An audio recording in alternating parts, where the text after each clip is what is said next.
Good evening. Welcome to the Templeton Advisory Committee's meeting, February 15th, 2023 at 6:30 p.m.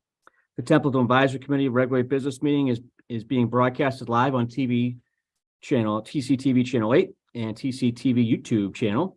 Responsibly made to comment on the TCTV YouTube channel as time permits. The agenda and meeting material for this business meeting were posted to my town government no later than 48 hours prior to the scheduled meeting. In accordance with the Commonwealth of Massachusetts open meeting laws, the chair reserves the right to add items, to remove items from, or change the order of items on the agenda. However, the agenda is posted in advance to give the committee and the public time to review the agenda items and to ensure the meeting runs within the allotted time frame. And again, I'm going to call the meeting to order here at 6:30. Please rise for the Pledge of Allegiance. I pledge allegiance to the flag of the United States of America and to the republic for which it stands, one nation, under God, indivisible, with liberty and justice for all.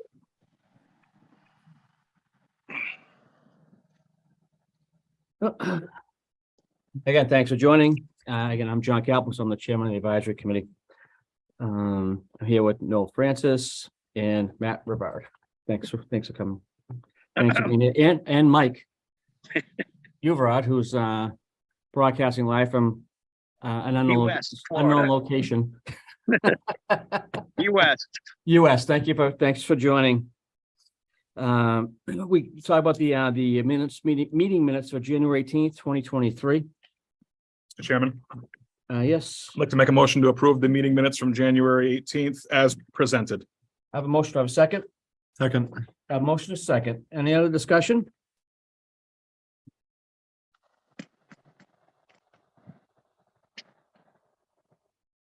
I see none. I will make one point. 1 point. Go ahead. Agenda item number 3, review and approval of meeting minutes. This is going to be a little ticky-tacky, but it does make a difference.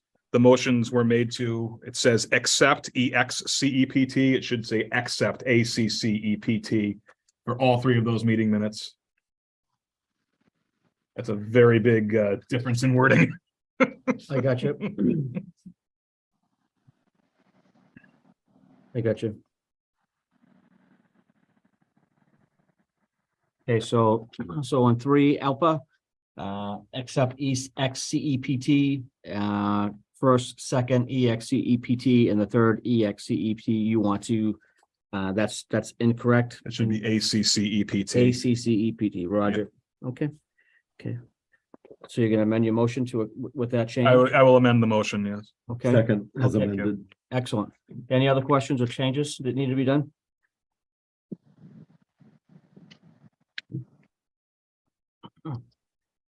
I see done. No? Yes. Matt? Yes. Mike? Yes. And I vote yes as well.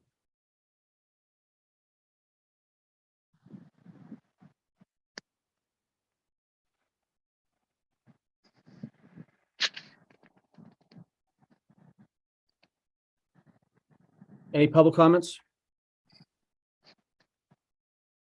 Public comments? Anything on the YouTube channel? Anything for public comments? Not that I can see now. Excellent. Moving on. Some more business, letter to the secretary.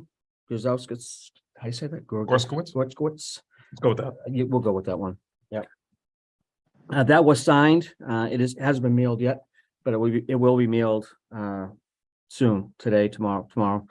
I just haven't had an opportunity to get there. But all the other letters that we approved have been sent out to Senator Goby and the state rep. So that's been all set. Yeah, Mr. Chair, has there been any response from either Secretary Goby or Representative Zlotnik to the letters today? I have not been anything in response yet as of today. Have you? No. Okay. I have not. But I'm sure they're busy. New governor in the house and things are moving, budget season. I'm sure that there's, and I know Senator Goby's on a couple boards, so I'm sure she's been busy too. So hopefully soon. I mean, they're usually pretty responsive. All right, new business, budget versus actual in November, 2022. Mr. Chair, Yes, I'd like to make a motion to accept the budget versus actual for November 2022 as presented. okay, I have a motion, I have a second. Second. A motion, a second. Any discussion? Just to state that we have the December budget versus actual in the same packet, and it's going to make more sense just to go review that as opposed to the November at this point. And keep with the most updated information. Right, I catch you. You okay at that, Mike? Yes. Excellent. Okay, so I have a motion, a second. Any other discussion? None? No? Yes. Matt? Yes. Mike? Yes. Okay. Okay, action regarding budget versus actual December 2022. Yeah. Some discussion about December 2022, make it,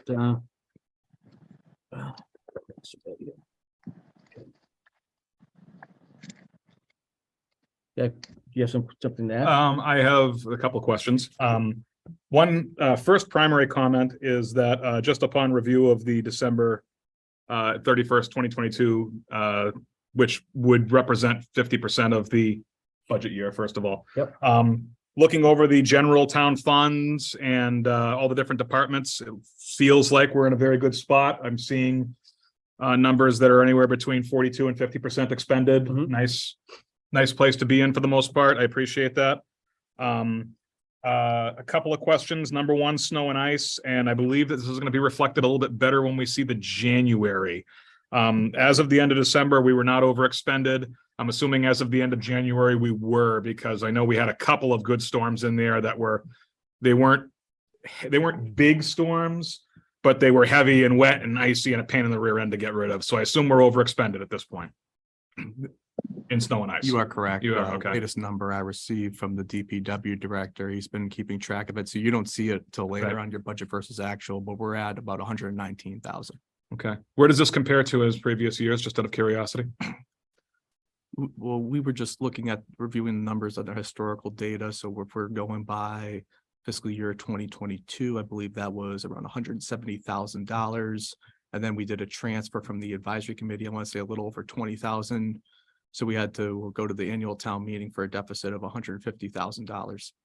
Okay. So I'm just using those numbers, so it all depends on when these storms hit, if it's during the workday, you know how it works. I mean, generally, if it's a holiday or if it's on a weekend, Mhm. you're incurring obviously more costs. Right. And all of a sudden you're at overtime no matter what. And yeah, no, I understand. Yes. Mr. Chair, if we could defer discussion to the agenda item. Oh, that's fine. No, I was just getting the clarification. That's all. No, Yeah, I was we just have- getting the clarification. Special articles.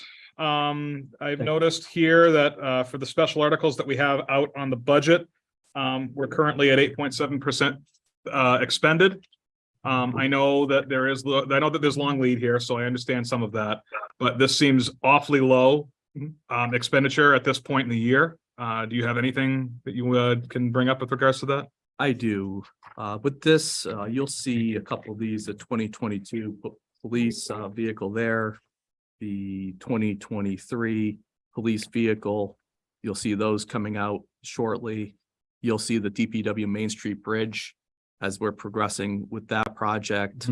We're going to work to get all the way up to 100% design and bidding phase. You'll see all that money expended, as well as you'll be seeing the DPW for the senior center roof. As you know, we went out to bid for that project. Contract's been signed.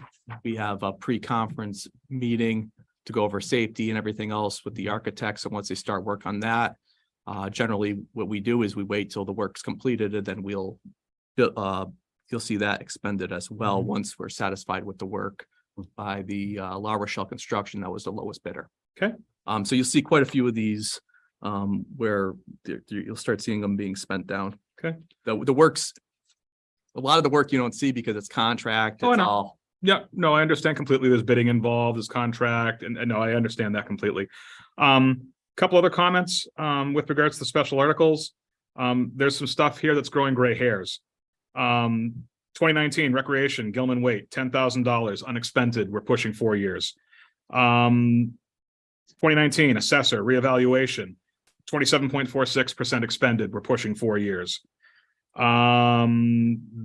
2019 B and G Senior Center, $19,581.18, 0% expended. We're pushing 4 years.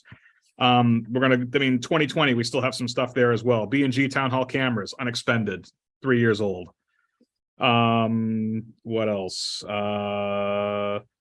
DPW Main Street Bridge from 2020. I know that's gonna move. I'm not worried about that. I understand that one. But you get the point. I do. There's some aging money on the books here. Are we going to move these projects, or are we going to, give this money back to the coffers and let's use it for something else? You'll start seeing money expended out of that Gilman Waite account soon. Right now, we went through some bidding. We're working on trying to get the bathrooms completed. We want to get that done through the winter months. So hopefully we could have an operational bathrooms. That was a CPC article, but you're also going to start seeing some money expended out of this for the concession side. This was the free cash portion. Okay. We can't use CPC funds for the concession stand. So our plan is obviously we're going to work with recreation. They're identifying some of those, and you're going to start seeing some of that expended on the building and ground senior center. That $19,581. That will be the difference because you have $140,000 allocated for the senior center roof. You'll see out of that 2019 senior center account at $19,581. If we have any change orders, anything like that, we could use that to finish. So you'll start seeing, hopefully not much. Yep. I'm hoping that they stay within and we don't have too many change orders on that project.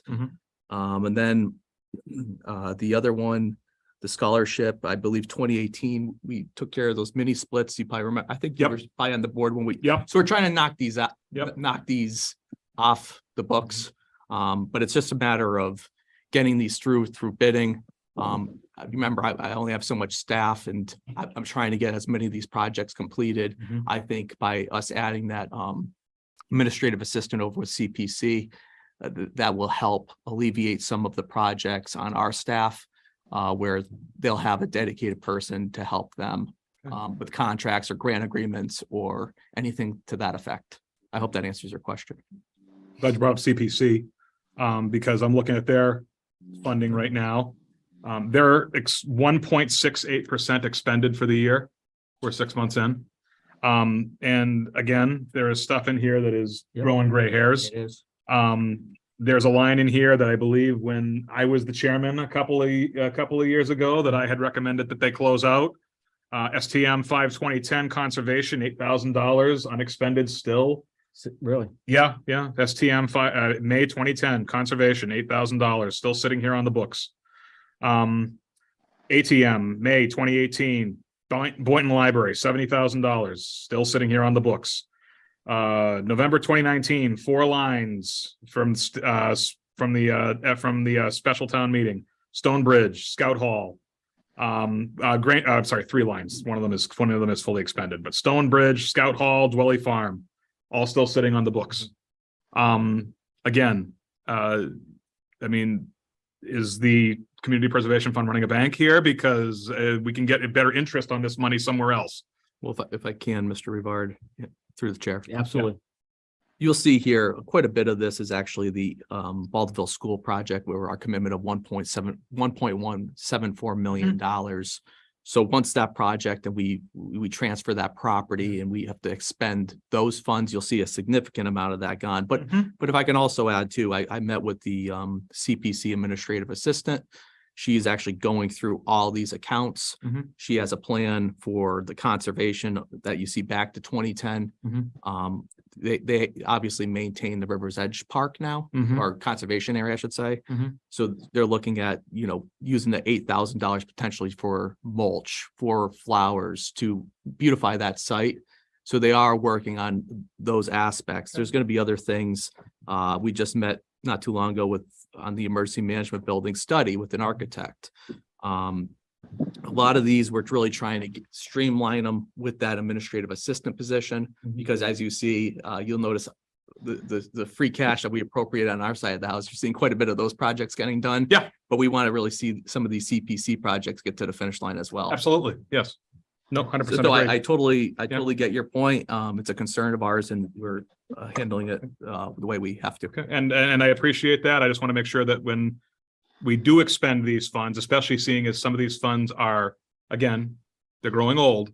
Let's make sure that they are expended in such a way that aligns with what they were originally appropriated for. Correct. Okay, Can you go over Scout Hall real quick? I mean, obviously, Yes. that's been ongoing now for some time now since I remember being in office myself. I was just gonna say that dates back to when you were on the board. It was. I'll give you an update, actually. I recently received the de-letting certification, Oh, actually good. the other day. So it's in Okay. compliance with the state. They checked that off.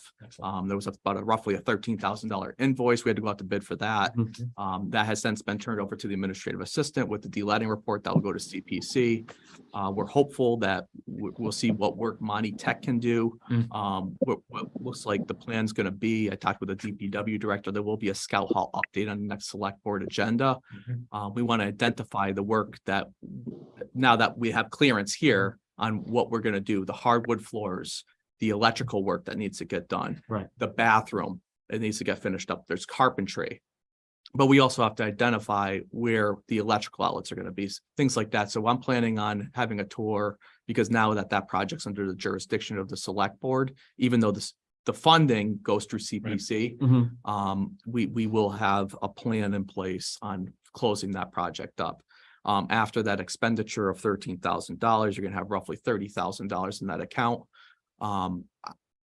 If Monty Tech can't do any of the work, that's gonna be a big problem, and we might have to go for a supplemental appropriation, because I don't believe 30,000 is gonna be enough to cover the hardwood floors, finish up the walls, finishing up the electrical, finishing up the Not at bathroom. regular contractor rates anyways, yeah. And especially if you throw prevailing wage into it, Right. forget about it. No, I understand, yeah, I got you. that makes sense. Okay. So there might need to be a supplemental appropriation, but we'll take the step appropriate, and we'll expend those dollars and get that building as far as we can.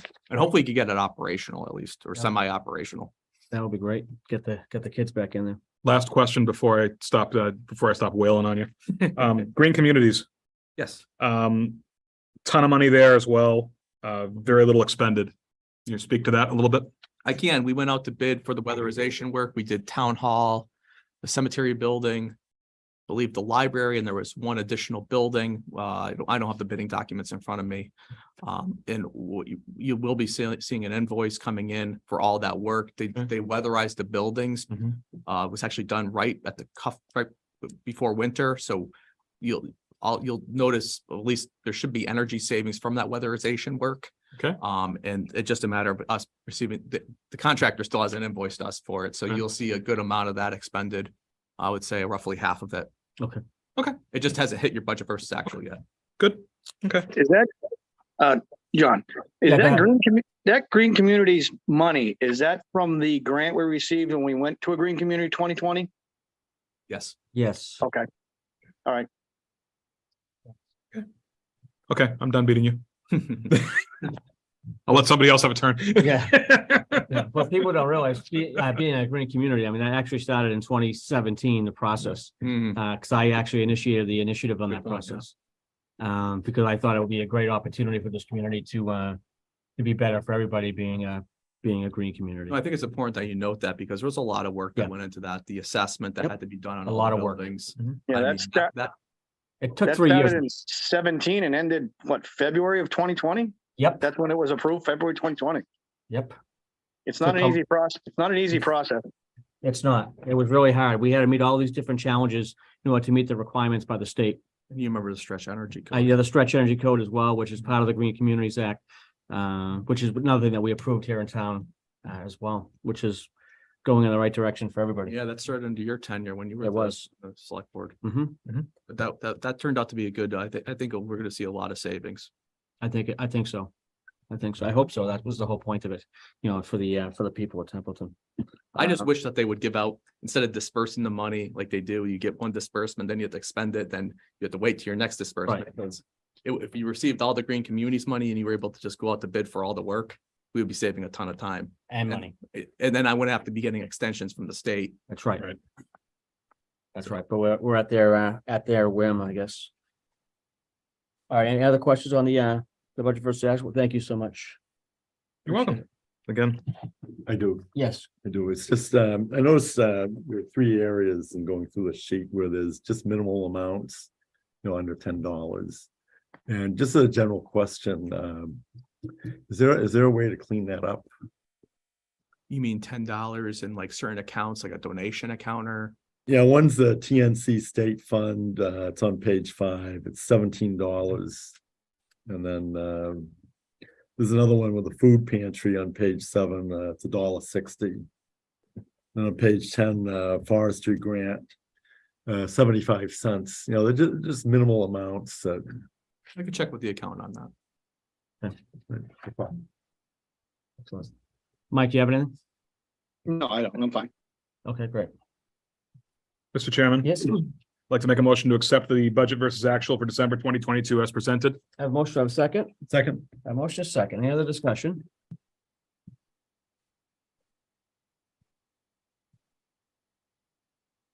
See none? No? Yes. Yeah, Yes. Mike? Yes. And I vote yes as well.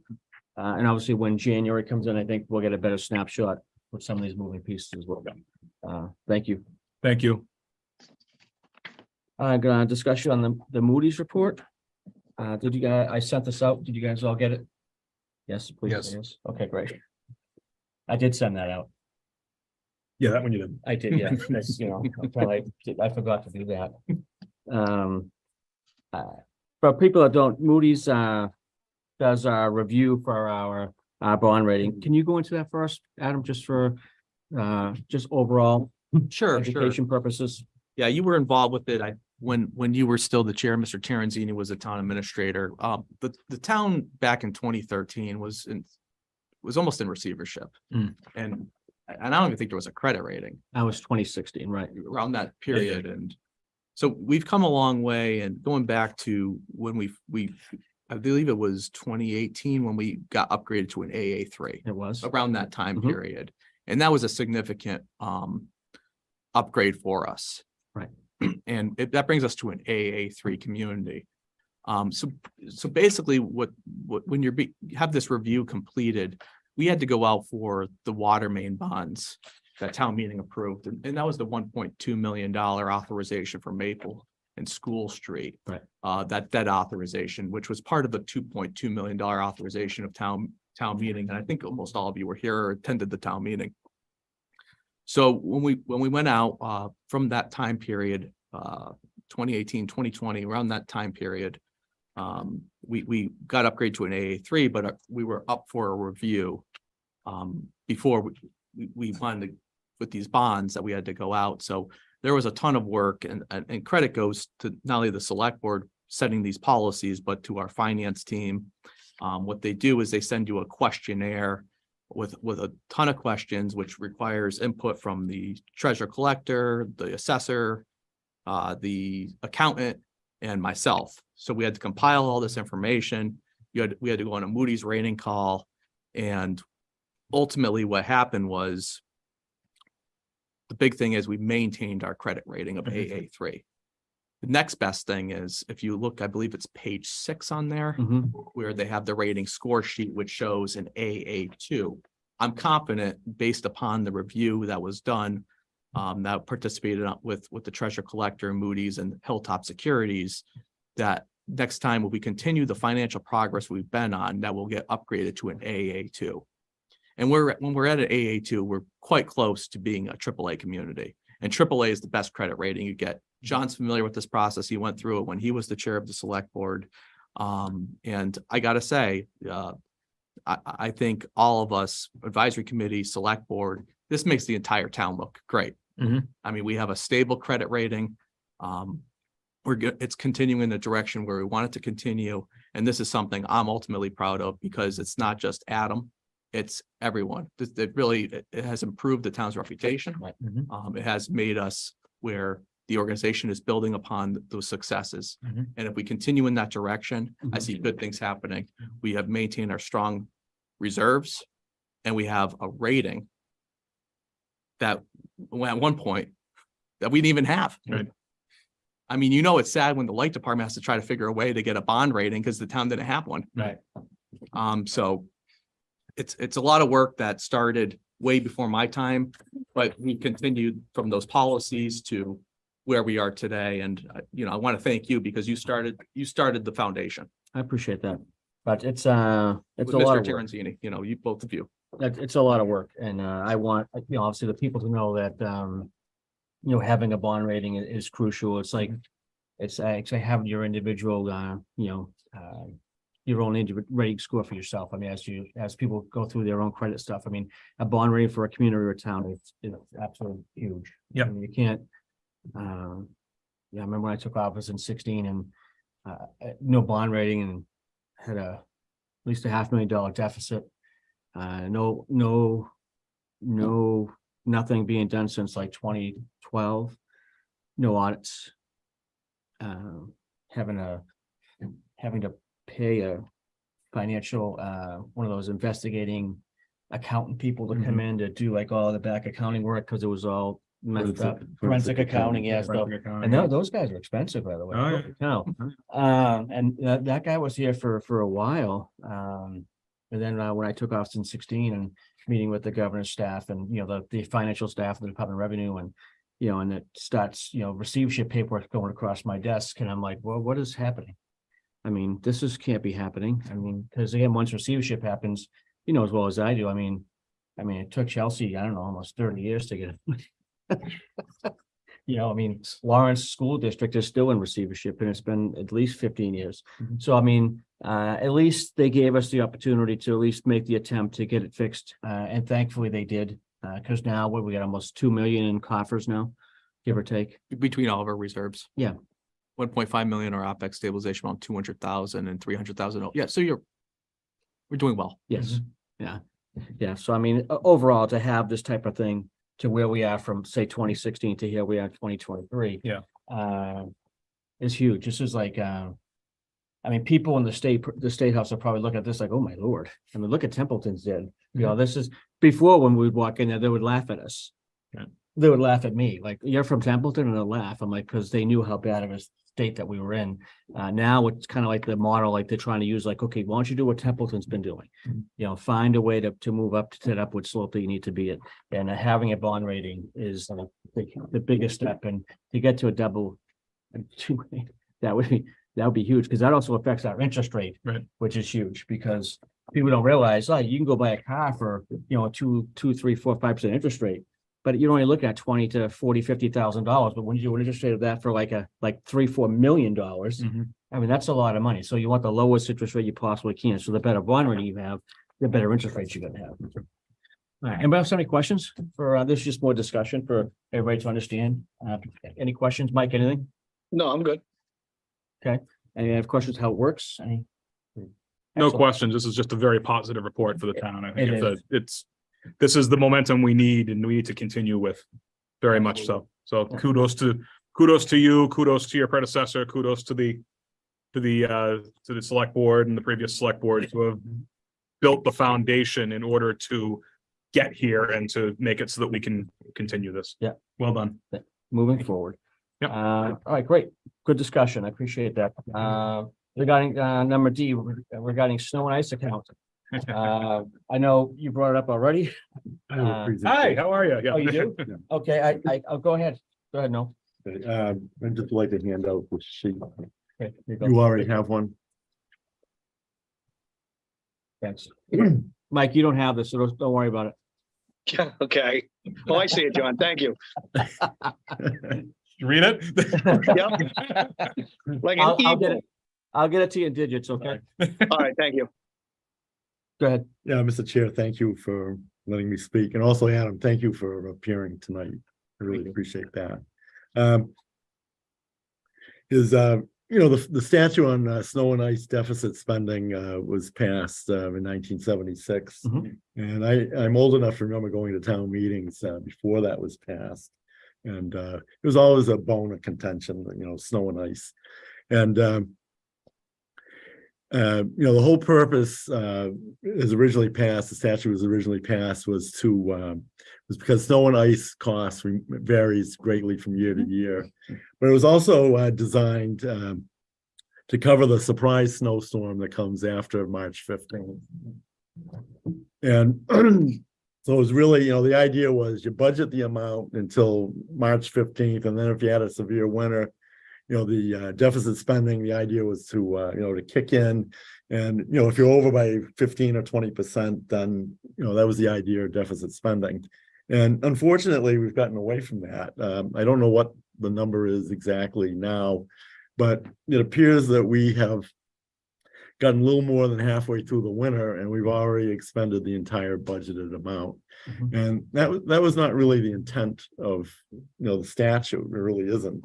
So I do have a comparison sheet, which I handed out and which you have, Adam. And I'll make sure I leave this for Jackie to put into the permanent remarks and notes as I'm well. sorry, Mike, I probably should have emailed it to you. No, it's okay. I know where you're going. But in any event, I have a comparison list here of Templeton and 6 other towns. 2 of the towns, Montague and Orange, are on the list of 10 comparison towns. That we forwarded to the select board and the town manager. 2 comparison towns on the list are Ashburnham and Winchendon. They're neighboring towns, but they are a little bit bigger than Templeton, so the comparison is not exact. I just would like to make a couple of observations with regards to this chart. Is our neighboring towns, Ashburnham and Winchendon, both have snow and ice budgets over $200,000. And even with much larger budgets, they still have had significant deficits. Last year, if you look at the chart, you'll see that Winchendon had a deficit of $443,000, which is a huge amount for a town that size. Secondly, our comparison towns of Montague and Orange. Montague was chosen probably because of their huge bonded indebtedness on their books. They made the policy choice to fully budget snow and ice removal. And their minimum figure over the past 4 fiscal years has been $230,000, which was in FY 2019. And for the last year on the report, the comparison 2022, they set a budgeted amount of $278,000. And if you look on the right-hand side of the column, is they've had no deficit spending, and the amounts have come in at some significant dollars less than the budgeted amount. They've run surpluses of between $30,000 and $110,000 each year. So the present figure, the figure that they picked, the $278,000, is obviously a figure that was an amount high enough to never have to go into deficit spending. Then you also have other towns, Orange, which is another one of the 10 comparison towns. They kind of do what we do. They have an amount similar to Templeton, and they've run some, in severe winter years, they've run some significant deficits. And last year they ran about $100,000 deficit. So they, and their budget amount is $155,000. So in looking at this, and what I ask that we consider recommending is, it seems like the annual snow and ice budget for Templeton needs to be at a target figure of at least $230,000, and it probably could be as high as $278,000. Similar to what Montague did. And I believe that advisory should recommend to the select board that the snow and ice budget be increased certainly by $35,000 this year. And if you did it for the next 3 fiscal years, you would come to a figure that would be very close to the target figure of $230,000. Mm-hmm. And that'd be the basis of my recommendation after reviewing the figures. Mm-hmm. I also did have a chance to discuss this with Adam, and I think his thinking and my thinking were very similar. I don't know if you want to comment at this point, Adam. Again, Mr. Chair.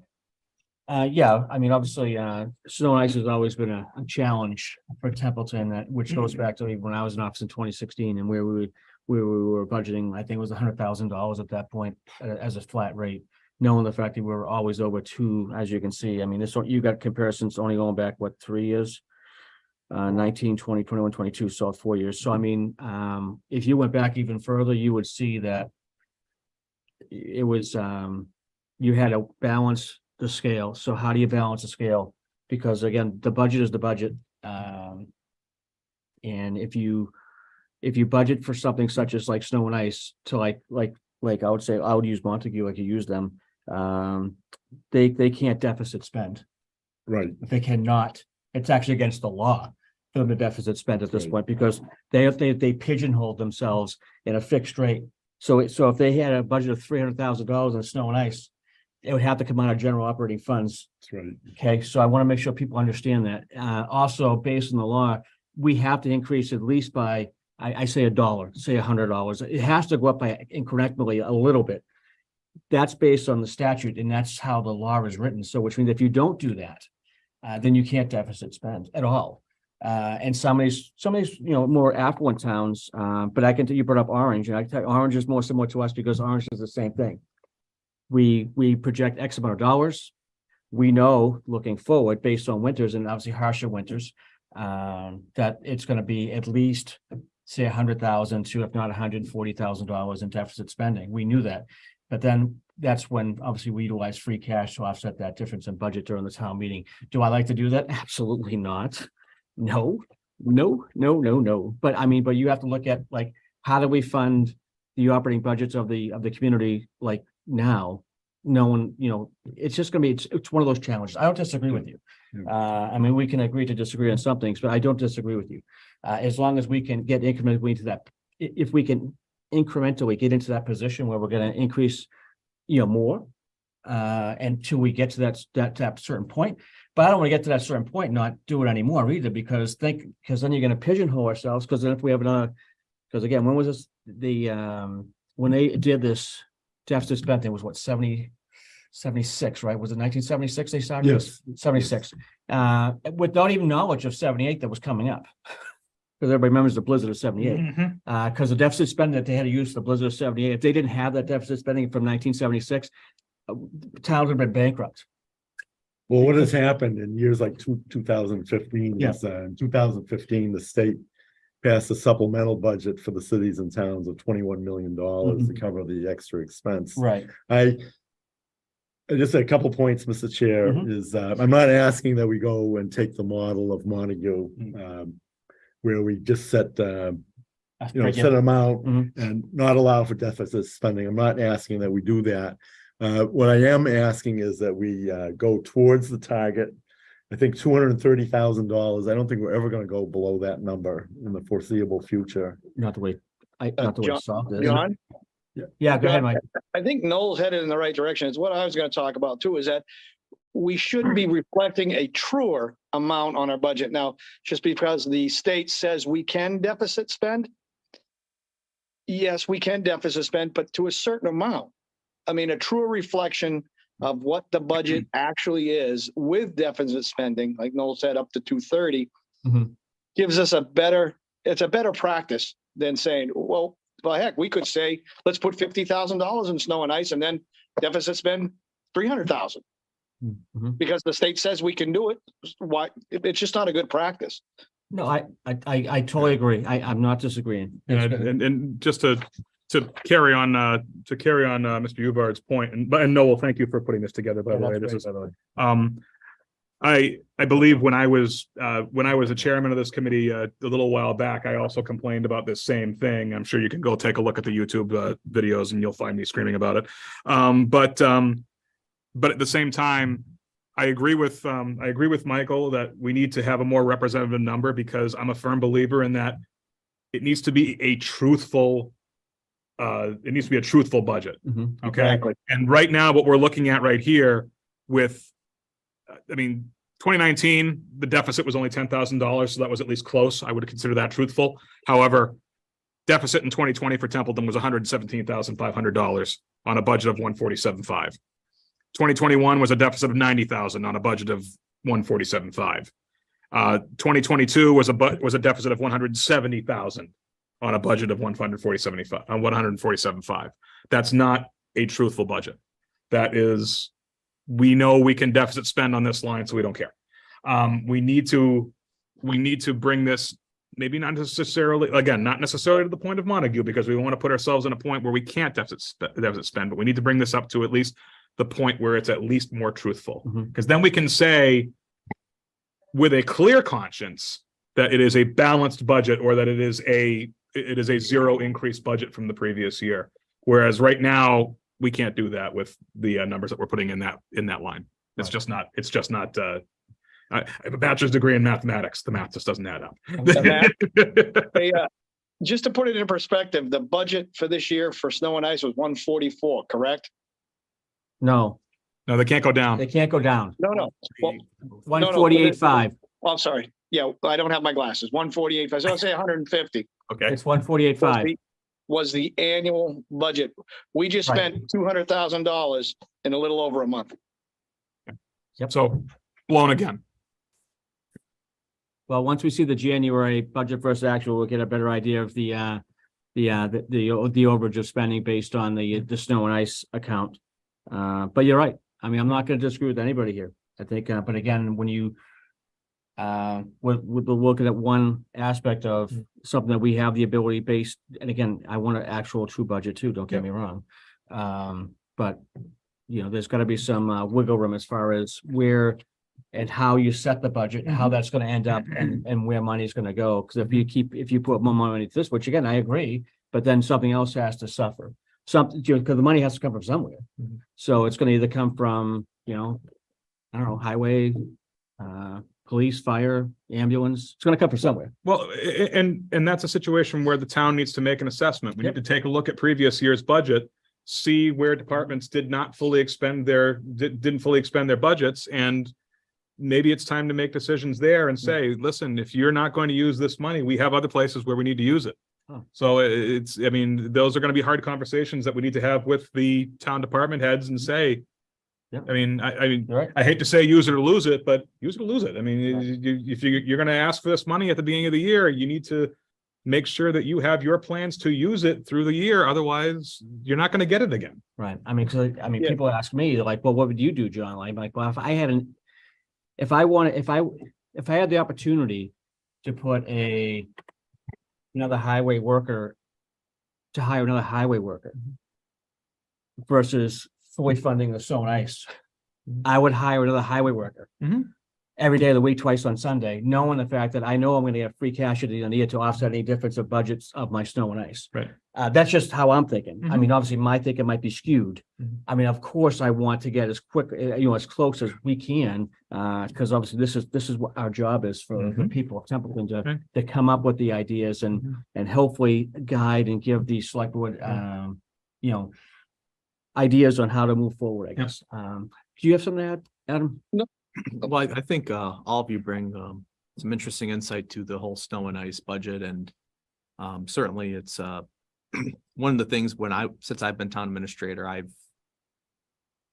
haven't put up a phase-in plan, and Noel and I actually had a good conversation today. He stopped over, and it was actually very beneficial because I was actually working on the budget myself, and I was able to update some things based on some of the information he brought to me. But I do agree. If let's say, because we have unused levy capacity moving into fiscal year 24, Right. and if I can make 30,000 work, I think a 30,000 and then phase in plan to get to that. Noel's looking at 230, I'm looking at 240, but it all depends on other numbers that come in. Right. I don't know what my school assessments are. I don't have my state aid numbers yet. Mhm. I think Cherry sheet numbers.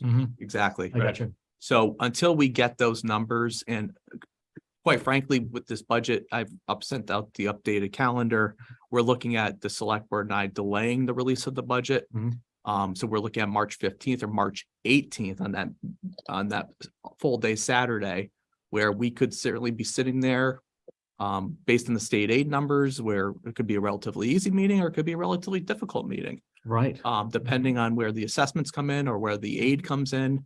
And until we get those final numbers, I would like to get us to a point where we have a 3-year phase in plan. I do agree with the premise. I do. Right. Okay. But it's just a matter of how we get there. And I think by us having that dialogue with the select board advisory committee Mhm. on that Saturday and going over everything, I think, Well, I hope it's going to be an easy meeting. Like, It's gonna be long. It's gonna be a long. be long, but we hope it's gonna be a relatively easy meeting. Well, yeah, because I don't want to be sitting there having to like worried about, cutting things Mhm. because of certain monies that were required. Right. I don't want to sit and have to like, okay, now we have to worry. Somehow adding like 30,000 to the snow and ice budget. We need to take like 150,000 between 4 departments. You know what I mean? Again, not saying that's going to happen. Right.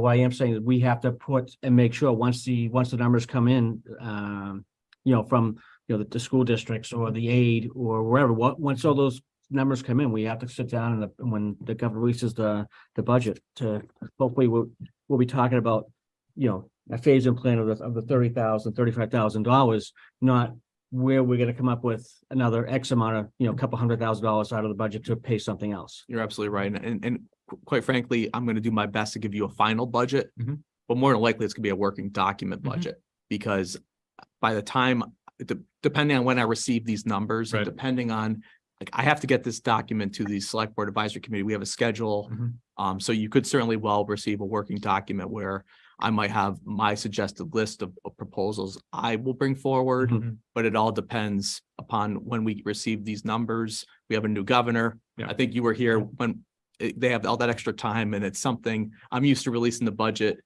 at the end of February. Right. And we're looking at mid-March. Yep. So The governor has to, I think, 1 March to release, I believe. March And- 1, I believe March that's 1. what the target is. And just for the public's knowledge too, is like, this is what we're talking about right now is very typical under a new administration. It is. The new administration comes in on January 2 or 3, whatever the day they're inaugurated. They have to figure out everything that's going on, and it takes longer for the first budget under a new administration to come out. This is nothing unusual. This is something that we've planned for, we knew was coming, Mhm. but it's just a matter of we need to wait for Governor Healy to put her signature on it and say, this is what it's going to be, and then all the numbers will flow down from there. Absolutely. One other fast point, and I'll be quiet. When I'm talking about moving money around inside the department budgets, I don't want people to misconstrue this as cutting budgets. I want people to think of this as optimization. Mm. Okay. There's something in mathematics called optimization theory, basically moving things around so you can do the most with what you have. Right. And that's what I'm really talking about when I'm saying going through the budget and having to have conversations with the department heads, because if there's money sitting in accounts that's not being used, that we can move for optimal usage Right. to other places in next year's budget, we should consider doing that. We should consider doing that for the departments that may be underfunded. We should consider doing that for things that we want to get done that we aren't able to at this point. Roger. So it's not budget cutting, it's optimization theory. I'm Thank done. you so I'm sorry. much. No, I apologize. No, don't have to apologize, please. No, Mr. Chair, I don't know if the motion is timely or not, or if we should defer for a month or so. But I was going to make a motion that we recommend to the select board that the snow and ice budget for FY24 be increased by $35,000 from the present $147,500. it's the 148, I believe. 148,503. Okay. Yeah, from the 148,503. Okay, I'll second the motion. I have a motion, I have a second. The only comment that I will make is that, and I appreciate, I think it's the right move to recommend it because we're taking something that Mr. Lamontagne was planning on doing anyways and just supporting it. And I would also commend you, Mr. Lamontagne, for you have this plan that you're hoping to execute anyways. Again, pending the numbers coming down from on high and everything lining up and, the planets aligning, whatever else you need to have done. It's a good no, it's a No, great But recommendation. I think it's a good recommendation because it supports the plan that you're putting in place. Thank you. So add 185, so add 35,000 to 180 to 148. 148,503, whatever the number is. 183, 503. Nice. All right, I have a motion, a second for the 35, that recommendation to the select board to increase the snow and ice to $35,000.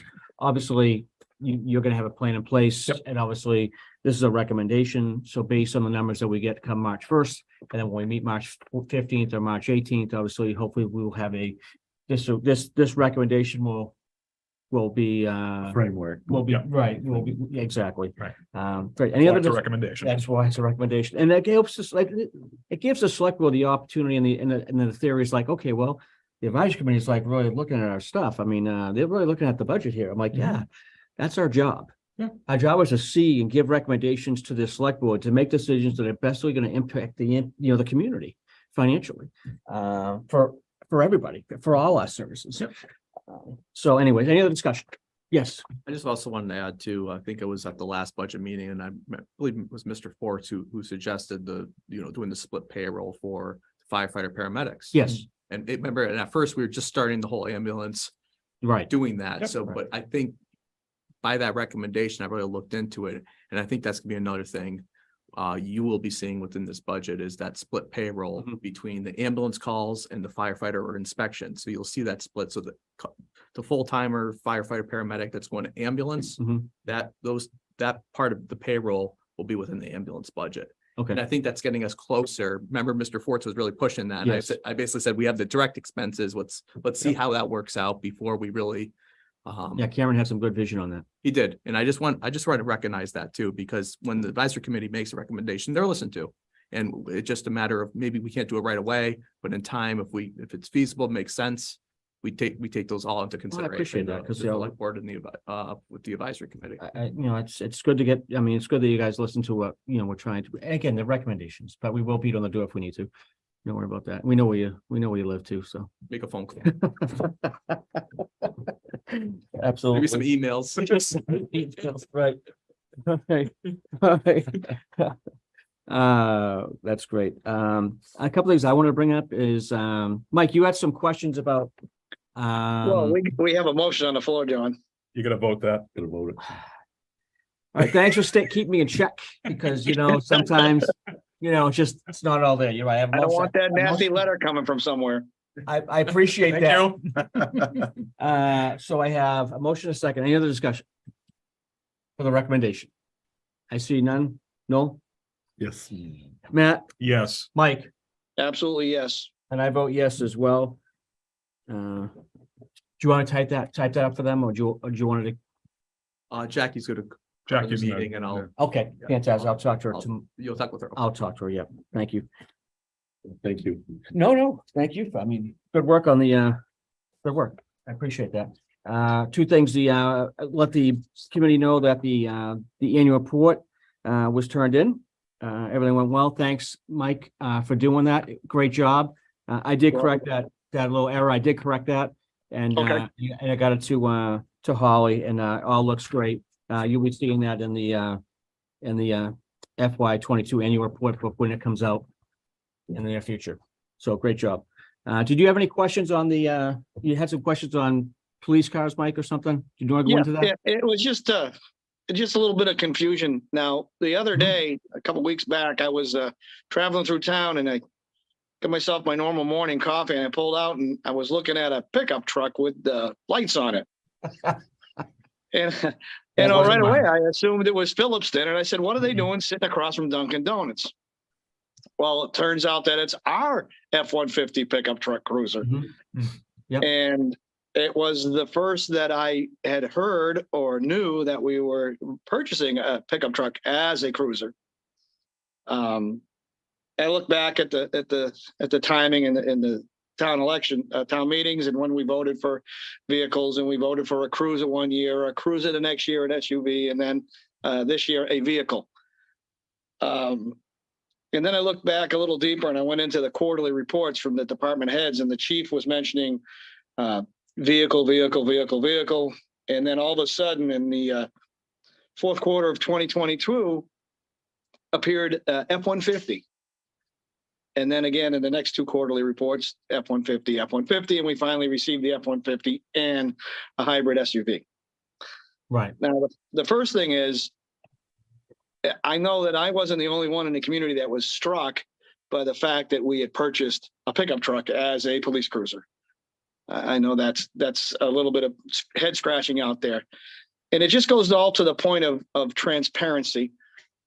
And we need to watch, and I've said this before, we need to watch what we write down and what we present and say. that way there's no confusion. Mhm. And I think this issue was a little confusing to a lot of people. Okay. And that's just a point I wanted to bring up, that it caught me and a lot of people off surprise.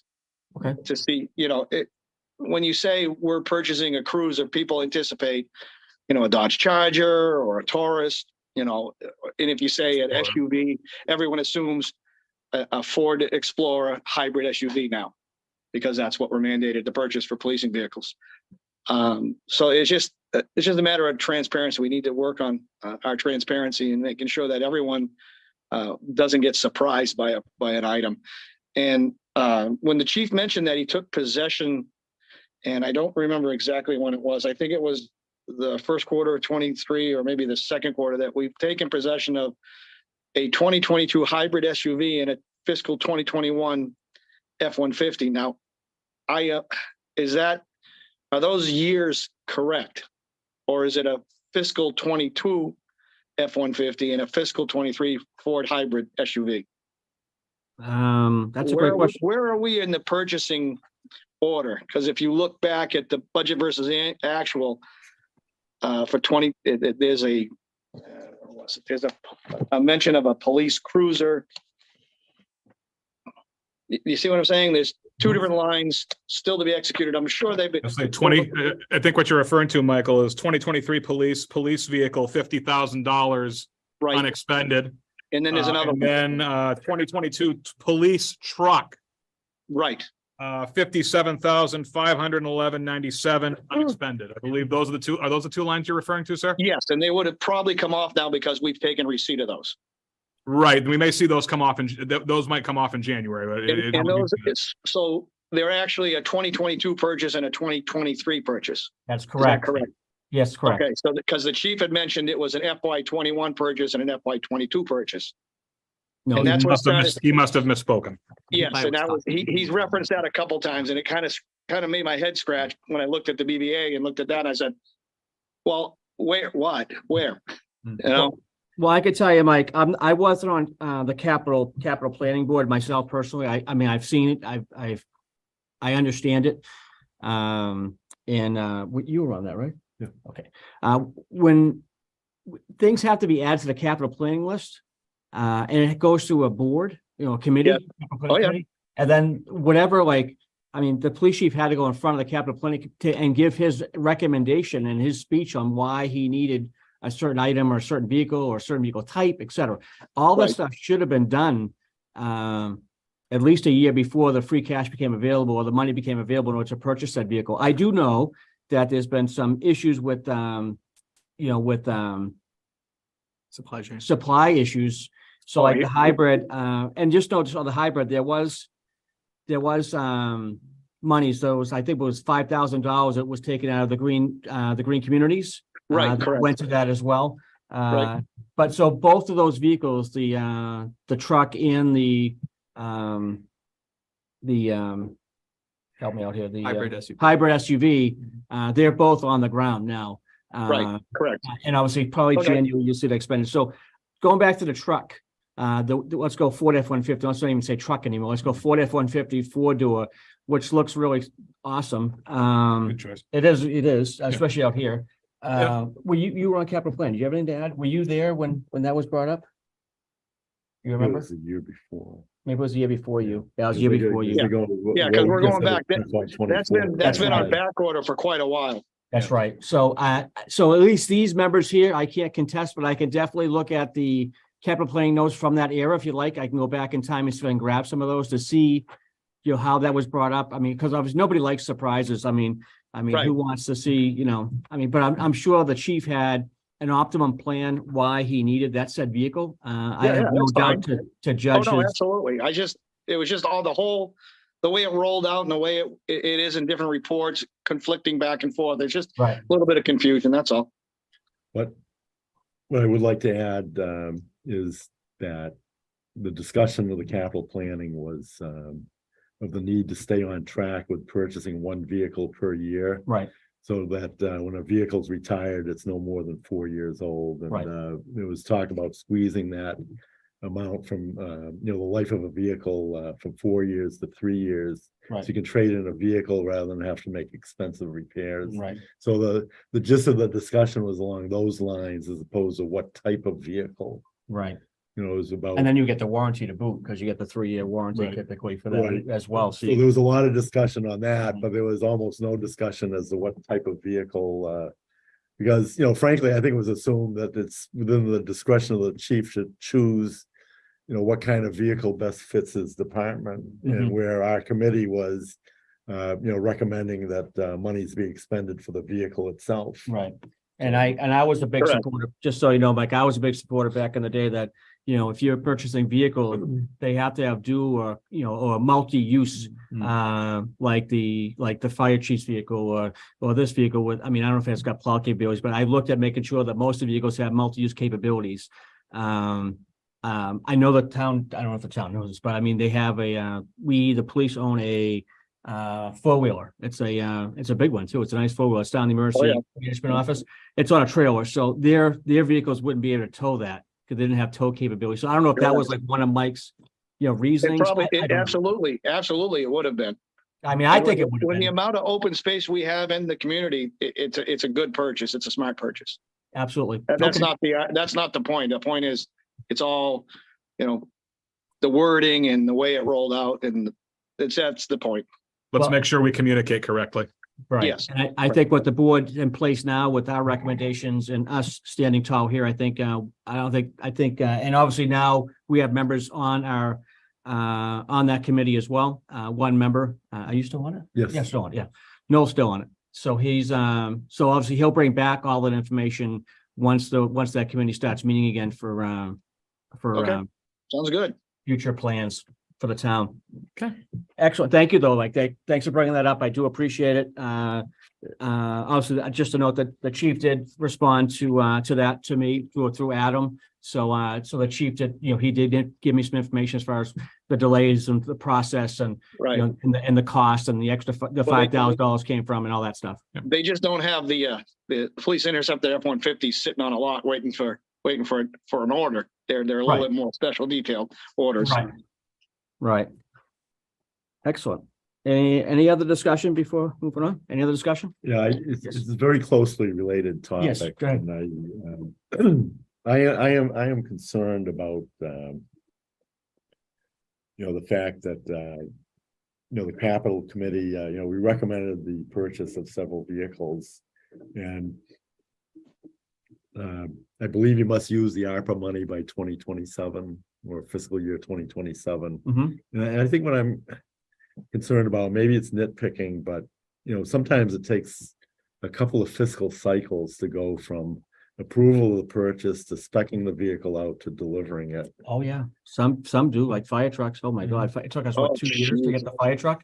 And one of the items that the capital improvements committee recommended was the purchase of a tanker truck, a 2,000-gallon Oh, yes. tanker truck. Yes. And I know where you're going with this. that in particular is, if the money is approved, this year or next year, you're gonna bump up against the FY 27 deadline. Mm. And I don't think we're in imminent danger of going over it, but I just, and maybe I'm harping on this, but time has a way of going by very quickly, especially in procurement for things like a fire department tanker. Mhm. And I just would really hate to see the town lose out on any funding at all, but particularly funding for vehicles like that. And to Noel's point too, in a town like Templeton, where we are, only how much of the town is serviced by water? It's only what? That's By less than high- 20. Yeah, it's less than 20%, I think, isn't it? I would, It's Higher than that. a little higher than that. but it's still, there are many roads, Mm. mine included, that are not serviced by hydrant. Yeah. That know that. tanker is very important. Mhm. That tanker is very important. So it's something that we want to think about. We want to think about pushing. I agree. Well, yeah, because people don't realize that affects Insurance. insurance Yeah. rates, fire insurance rates in your home. I mean, the insurance companies look at all that stuff too. So Yep. you're absolutely right. It would be catastrophic if we don't have something Yep. like that. Yeah, I'm just very concerned about that. Okay. I know there's a lot of time, but 3 or 4 years go by so John? quickly. Yes. Jen, wasn't a thought process behind the purchase of a tanker was to increase our fire? It's a rating that each locality or municipality's fire department gets that affects the budget. I mean, not the insurance of homes, Yes, right? That's you're absolutely right. that's the thought behind it. So Noel's correct. I mean, we don't want to lose this opportunity. No, you're right. And it's going to be like potentially a 2-year, a window as far as from ordering, from getting it ordered to be delivery. You look at potentially a 1.5 to 2 year delivery time, I would suspect. Because again, it's not like they have these trucks on a line somewhere in a yard, like with a for sale sign on it. They're made and spec to order. Just like most fire apparatus, engines or ladders or whatever, they're all spec to order. So Lease will be on the warrant. the lease will be on the warrant. Tanker. All right. Okay. All right. Awesome. great. All right. Good. All right. And I know we got some good ideas with that as well, moving forward. I think I can do that. Mhm. Okay. Any other discussion? Thank you for bringing that up. Yeah. I'd like to briefly just Sure. speak about the The meeting? I'd like to briefly speak about the 2024 budget presentation that was made by the Narragansett Regional School District. I was in attendance for most of the meeting. I want to thank Mr. Casavan for putting together a nice presentation. I was underwhelmed, and I know that Mr. Casavan is bumping up against the same problems that the town is running up against right now, because he doesn't have any of his numbers from the state as of yet. He won't have them until Governor Healy signs off on everything. He gets his cherry sheets, the whole 9 yards. I felt like the presentation was a bit of a rah-rah, we're doing some good things here. I want to be very careful about this school year's budget, though. There's a couple things on here that are very concerning in the fact that number one, ESSER funds are gone, and we were using ESSER funds to prop the school budget up, and Dr. Casavan absolutely did what he was supposed to do in order to use those funds. Those were supposed to prop the school budget up under abnormal circumstances. He did his job. But we're looking at having to find money there. I want to say that it was around $1 million, might even be a little bit more. Down 800. 800. Okay. Okay. Then I'm good. Then I'm glad I was over. But still, $800,000 is not a small amount of money, and we've got to find that. There was some good news in this presentation, in that there is an increase in Chapter 78. For those who don't understand what Chapter 78 works, Chapter 70 is based on student enrollment versus low-income students. Templeton is in an enviable situation where we've seen an increase in student enrollment pretty consistently over the past few years. And we've also seen an increase in lower income students, but that's a good thing for us because that means our Chapter 78 is going up. Last year, we received $686,000 in change in Chapter 78. We don't have a number yet because, again, Governor Healy, cherry sheets, signed the budget, the whole 9 yards. But they're looking at I'm looking for the number here. I apologize. They're looking at, I want to say, oh, here it is. They're looking at an increase in Chapter 78 that could be between $600,000 and $1.5 million. That's good news for the school district. It's just in general good news for the school district. The other thing that I want to make mention, that Dr. Casavat did mention in his presentation is that, I mean, there are areas where we need to improve. If you were to take a look at this presentation, I mean, Narragansett's, the teacher salaries, if you take a look at comparison towns, there's a whole chart here with comparison towns. We're below the state average. We're below most of the comparison towns as far as teacher salaries go. We need to work there. We need to work, I think, on per pupil cost for administration and instructional leaders.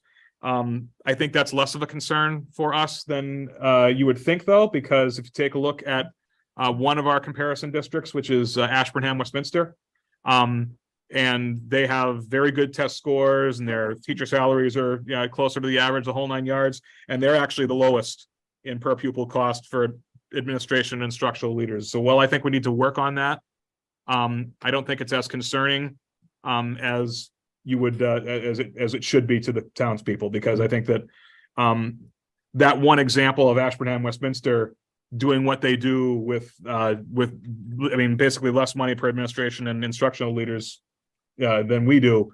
I mean, that's a model that we can take a look to. Mhm.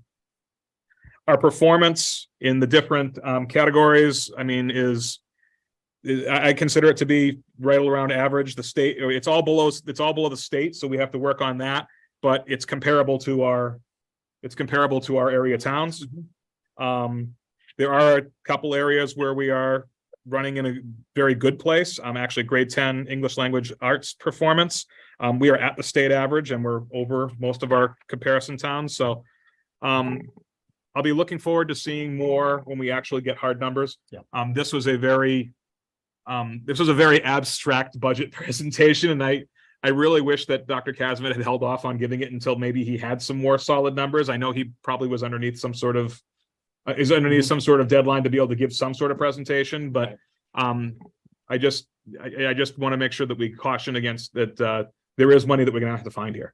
And I just want to add, I think it's just great that the collaboration between our partners from the regional school district, obviously the board of selectmen, select board plus us. I mean, just collaborating together to hopefully come to a working together. I mean, I think that's huge. I think that was a model that was started back, like I said, when I was in office back in 2016, and I'm just so happy that it's continuing, because again, if you don't have that collaboration and the ability to work together well, I mean, and take constructive criticism from both sides, from our partners of the regional school district, or from us, or from the select board, it doesn't matter, but we all have the ultimate, good for the people. Yeah. It's all about the taxation dollars and where do they go? People get upset because our taxes, they keep increasing and increasing, and I live here too, so believe me, I get it. But where do they go? What service do we get? I mean, are the roads being plowed? Do we have contract plow services? Do we have this? Do we have that? We have the regional school district, which is again one of our partners. It's and it's a huge absolutely. asset to our community. Yep. Just as much for us, with I always use safety, like fire, police, highway. Those are huge services for us. Because I know when someone calls 911, I want someone to be at my door within a reasonable amount of time. I think that's going to be great, but thank you for bringing that up. I think that's huge. The one thing that I will say that I missed at that meeting is that I missed the fact that the Phillipston Select Board and the Phillipston Finance Committee weren't able to attend. I really hope that we can have some good discussions with them moving forward to make sure that that budget, especially because it is a joint budget between the two towns for the combined school district, to make sure that it is amicable to both towns and that it serves both towns' needs, because it doesn't work unless it's a combined agreement between the two towns. We really need Phillipston to be as open-minded and to be in good negotiating faith when we come through with whatever that budget. That's from my needs to be. understanding too, just so people are aware. Yeah, they did not attend. Yes. But there was a snafu in scheduling because of the open meeting law. They couldn't attend because there was a scheduling snafu, and whatever that snafu was. I mean, but that's what I was told. Yeah. So, but I'm sure that they will be hopefully engaging collectively and collaboratively with us at our next joint meeting sessions, which is coming up sometime in March. So, hopefully they'll be there. Oh, I hope so. I hope so too. Yeah. Look forward to speaking with them. I can't wait. I mean, working together, collaborate, making sure things are being done and going in the right direction. And Adam, thank you for being here tonight. I can't thank you enough. This is huge. Adam, thank you. Yes, thank you. Very good information this Yep. evening. We very much appreciate your comments. I had to come down. I mean, you just got appointed and haven't been down for a while. So. I'm glad everyone here is Yeah, happy about you. this. I'm sure there's people in town who aren't, but I'm glad you guys are all happy No, about I'm this. glad, again, the more eyes, the better. And I think, and again, the more recommendations we can either give the state, thanks to Nowell, with the letters, or give more recommendations to the select board for hopefully for their decision-making processes to hopefully to be engaging. And then obviously when we all engage together collectively, we're representing the town folks. So it's our responsibility to do so and to do that. Okay, any other Discussion. discussion? Member comments? No? None. No, excellent. That's a first. Wow. Mike, do you have any? Well, I think Noel's all discussed out, and I am too. Yeah, I think you are too. Yep. Yeah. I'm 3 hours behind my routine. Thank you, sir. Thank you. What do you got, Matt? I think the town has heard enough from you this evening. Yeah. All I'm gonna say is, again, kudos to the staff, the financial staff, kudos to the emergency staff for what they do every single day. The town clerk, I mean, all are collectively working and doing what we call the king's business, for this community. And I think it's great and should be admired. What we do need, though, is there's still a lot of boards out there and committees that are vacant, Including this one, we have one seat over here. including this one. You're pointing at my seat? No. No, I'm just pointing at empty chairs, man. We definitely need some more residents to come on in and see and get involved in the community. To see how things work, see how the municipality works, see how things operate together collectively. And there's a whole bunch from this committee, obviously, but there's other committees out there that are lacking interest. So please put your intent to come on board and put your intent in to hopefully come on to some type of committee board, which will be greatly appreciated. And that's all I have. Mr. Chairman, Yes. I'd like to make a motion to adjourn. Motion to adjourn. I have a second. Second, Motion second. Any other discussion? Yeah, none? No? yes. Thank you, Matt. Yes. Mike? Yes. And I vote yes as well. Again, thank you for joining us. And again,